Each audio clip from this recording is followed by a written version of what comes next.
All right, gang, let's go over our 3.3 notes. Prove lines parallel. Our goal for the day is to determine if the lines are parallel by looking at a diagram. So sometimes you can't go by the drawing, you have to go by the information or the numbers that are given. And I want to show you some examples where the lines are parallel or aren't parallel depending on what information you know. Before we start that, we actually are going to be talking about the review questions at the beginning of your notes. So it says right here that we are going to brainstorm all of the angle pairs you remember, collaborate with a neighbor if you need to. You're probably working at home, so you're going to be doing this on your own, but what I would like you to do now is pause the video and write down all of the angle pairs that you can think of. Remember that we are talking specifically about pairs of angles, so we have to talk about groups of two. Take a minute, write down everything that you know, and then we will fill them in together, fill in the ones you don't have together.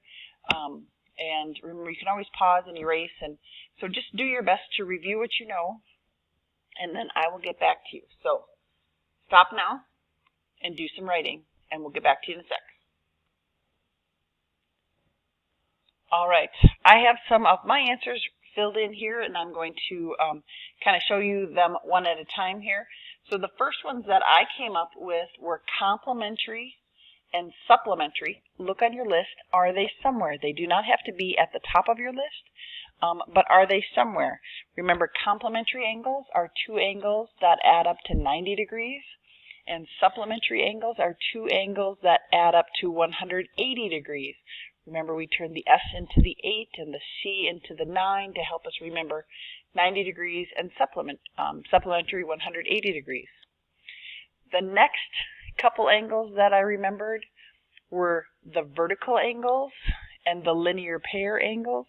Remember, those angles are angles, let's see, vertical angles, those are angles where we have the two lines that intersect, or remember they're the two angles that point at each other, and they are always congruent to each other.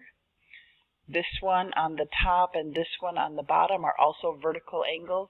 The thing that you need to remember about vertical angles is that they're always congruent. The linear pair angles, those are the angles that made a line, and it has to be two of them, one angle and two angle. These guys right here, they don't have to be equal to each other, but they do always have to add up to 180 degrees. So those are things that you always want to remember, congruent and 180 degrees. The next angle that I came up with was adjacent angles. And do you have that somewhere on your list? Adjacent angles are really angles that are just next to each other. Those are the angles that we said were neighbors. And they can be any two angles. They could be a linear pair, but they could also just be like that. Remember, they have a common vertex and a shared side. A common vertex and a shared side. They're just two angles that are next to each other, and they could have any relationship at all. They don't have to be equal. They don't have to be 180. They don't have to be 90. They don't have to be anything. Those are the ones that are just equal. Then, the last five that I came up with were the ones that we have just been talking about in our notes for this chapter. They were alternate exterior angles. Do you have that somewhere? If not, take a second, write it down. Alternate interior angles, corresponding angles, consecutive interior angles, and consecutive exterior angles. Those are all of the angles that we have been talking about in this last chapter. And so we need to make sure that we know all of those. So just a quick review. The alternate exterior angles are the ones that are outside the lines, but one on the left, one on the right. The alternate interior angles are the ones inside the lines, one on the left, one on the right. The corresponding angles are the ones that are in the same corner. So they're both on the left of the transversal, but they're both below the lines. There are 4 different pairs of those.